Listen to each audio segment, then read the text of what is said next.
네, 3대 지수 여전히 하방 압력 받고 있고요. 나스닥 지수 1% 넘게 하락하고 있습니다.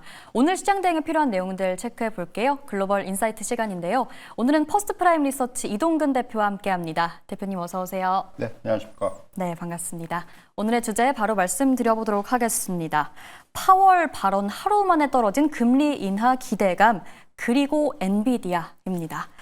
저희가 딱 지난주 이 시간에 파월의 잭슨홀 연설을 들으면서 방송을 진행을 했었는데 네. 발언이 다 나온 후에 대표님의 생각은 어떠신지 정말 궁금했거든요. 처음에 시장은 금리 인하다 하다가 나중에는 약간은 경계하는 모습이었는데 어떻게 해석하셨습니까? 사실 이제 그 잭슨홀 발언에서 시장의 금리 인하를 높인 부분이 결국은 실업률과 다른 시장 지표의 안정성은 정책 기조의 변화를 고려할 때 신중하게 나아갈 수 있게 해야 된다라는 발언, 그리고 정책이 제약적 수준에 있는 상황에서 변화하는 위험의 균형은 정책 조정을 정당화할 수 있다라는 부분, 이런 것들이 결국 일단은 이거 파월 의장이 조금 굉장히 비둘기파적으로 얘기를 하는구나라고 받아들일 수 있는 발언들이었어요.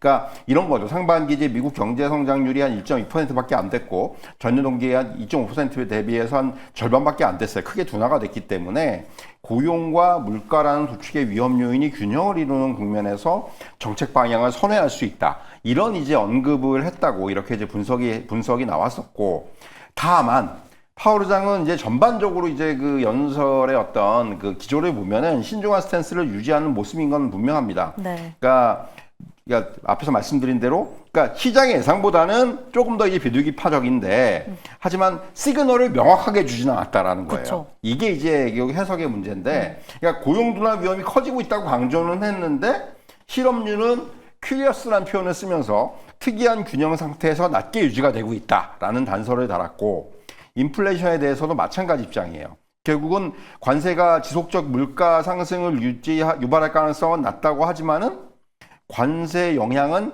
이제 막 시작됐다. 그래서 향후 몇 달간 축적될 것이다. 그러니까 어떻게 보면은 뭐 그 양비론 이렇게, 그러니까 뭐 양쪽 얘기를 갖다가 다 이제 그 어떻게 이제 감안을 하는 이런 어떤 지금 발언이라고 볼 수가 있을 것 같고요. 네. 시장은 일단 긍정적으로 해석을 했지만은 금리 인하 기대가 하루 만에 또 이제 확 뒤집어지기도 했었어요. 그러다가 이제 이후에 지금 보면은 패드워치가 한 80% 이상에서 유지가 되고 있는데, 결국 결정적인 지금 요인은 9월 FOMC 이전에 나올 물가, 오늘 이제 PCE가 나왔잖아요. 네. 그리고 이제 고용지표 다음 주 나오는 거, 이것까지 확인해야 되는 거고요. 오늘 PCE 말씀드리면 앞에서 설명이 됐지만은 시장의 기대만큼 나왔어요. 네. 그러니까 PCE만 놓고 오면은 금리 인하 뭐 해도 되겠네 정도의 수준? 특히 이제 무엇보다도 요번에 이제 소비가 상당히 예상보다 괜찮았다라는 거예요. 내수가 여전히 견조하다라는 거죠. 그쵸. 네. 이런 걸 보면은 이번에 이제 금리 인하 해도 되겠다라는 쪽에 이가 좀 더 컨센서스가 모아지지 않겠는가라는 생각은 들긴 하고요. 근데 중요한 거는 전 그렇게 생각을 해요.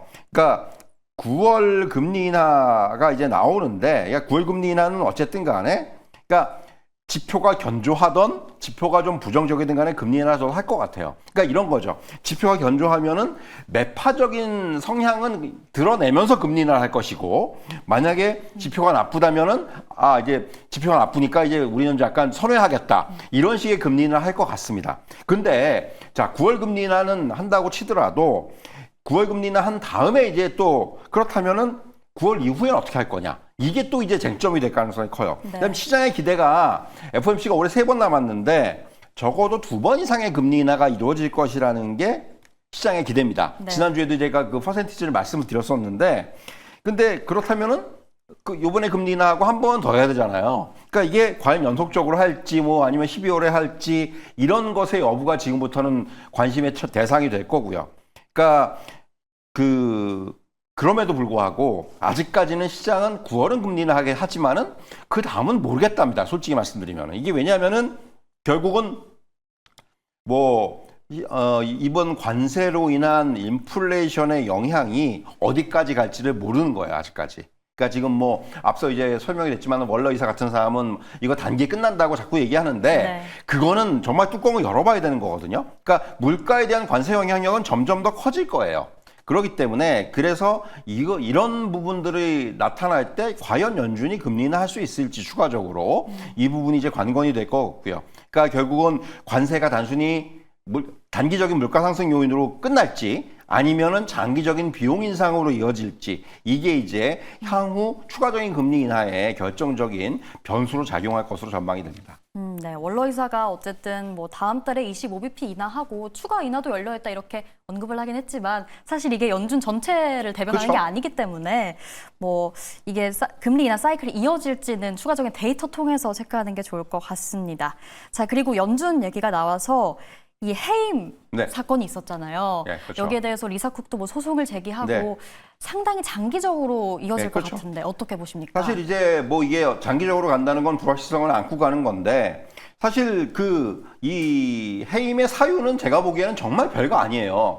이거 과연 이런 게 이게 단순히 실수일 수도 있는 거고 네. 그럼에도 불구하고 이제 이거 갖다 이제 어떻게 보면은 모기 신청 과정에서의 어떤 있었던 문제를 가지고 이제 결국 그러니까 연준 이사는 14년 임기를 보장받습니다. 그리고 대통령이 임의로 해임할 수가 없어요.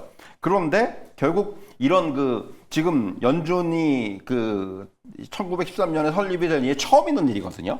그러니까 굉장히 이게 정말 이거는 약간 사건이라고 할 수가 있는 부분이고 일단 지금 법적 공방으로 가기 때문에 언제 끝날지는 모릅니다.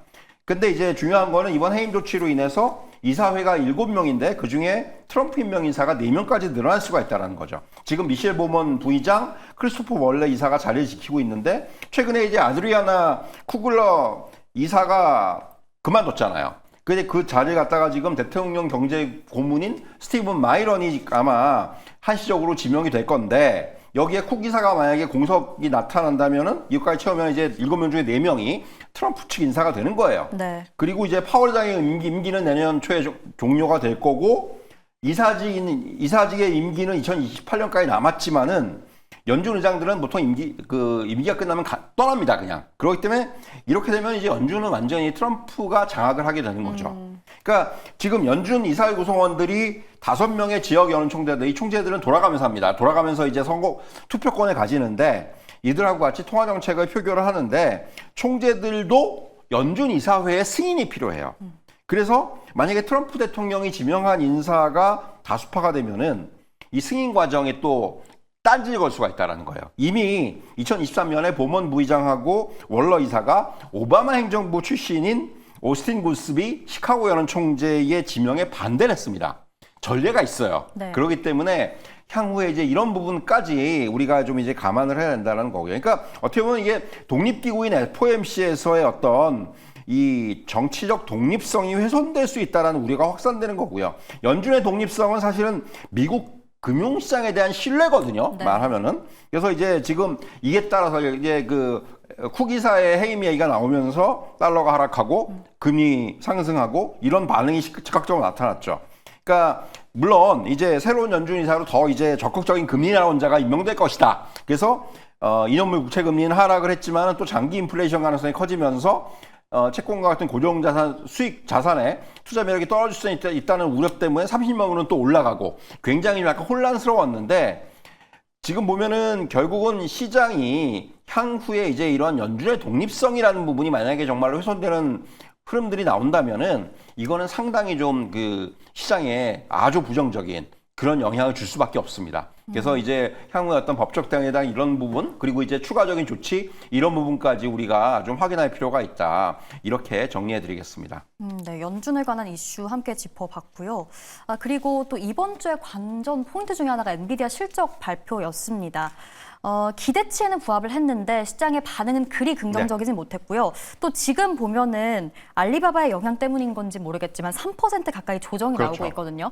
이런 시점에서 실적 발표 어떻게 보셨는지 그리고 전략은 좀 어떻게 짚어봐야 할지. 그러니까 실적 발표 놓고는 좀 애매해요. 네. 이게 무슨 얘기냐면은 뭐 이번에 시장 예상치는 상회를 했습니다. 소폭 상회를 했는데 시장에서 이제 약간 좀 딴지를 건 거는 데이터 센터 매출이 좋았음에도 불구하고 이게 시장의 예상치에 못 미쳤다. 일단 이 부분에 있어서 시장은 조금 부정적으로 해석한 측면이 있어요. 그러니까 2분기 실적 전체를 견인한 것은 최신 AI 칩인 블랙웰 시리즈의 수요인데 글로벌 빅테크들이 AI 데이터 센터 투자를 늘리면서 블랙웰의 판매는 계속해서 성장을 하고 있습니다.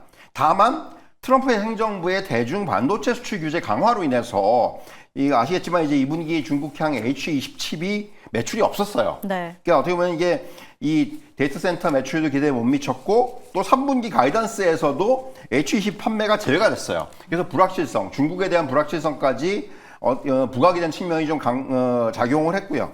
그러니까 제가 느낀 건 그거예요.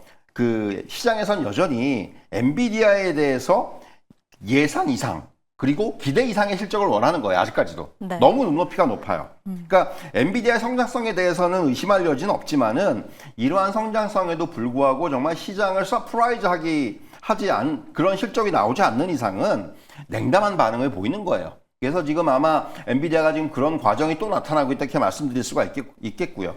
그러니까 저는 단기적인 사안보다도 그러니까 장기적으로 지금 실적보다도 장기적으로 중요한 사안들의 좀 변화에 주목을 해야 된다고 생각을 하는데 이번 실적에서 긍정적이었던 로봇 부문의 성장성. 뭐 젠스왕 CEO가 이번에 굉장히 강조했잖아요. 피지컬 AI 뭐 이런 얘기 했기 때문에 그리고 트럼프 행정부하고 결국은 AI 칩의 중국 수출에 대한 협의를 할 겁니다. 어떤 형태로든 이걸 풀어낼 거예요. 그래서 이제 이런 것들이 과연 실적이 업사이드로 연결이 될 수 있을지 이런 부분까지 좀 이제 관전 포인트가 저는 이번 실적보다는 더 중요하다. 이렇게 정리해 드리겠습니다. 네, 그럼 마지막으로 한 가지만 여쭙겠습니다. 엔비디아 조정 나오고 있는데 여전히 보유자의 영역입니까?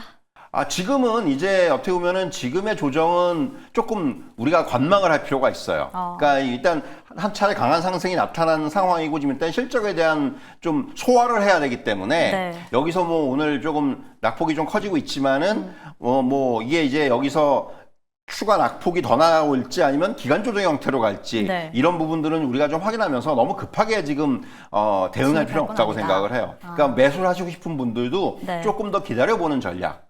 그게 지금은 좀 적절하지 않나 이런 말씀을 좀 드리겠습니다. 네, 알겠습니다. 섣부른 접근보다는 조금 더 지켜보자 짚어주셨습니다. 자, 오늘 말씀 여기까지 듣도록 하겠습니다. 퍼스트 프라임 리서치 이동근 대표였습니다. 고맙습니다.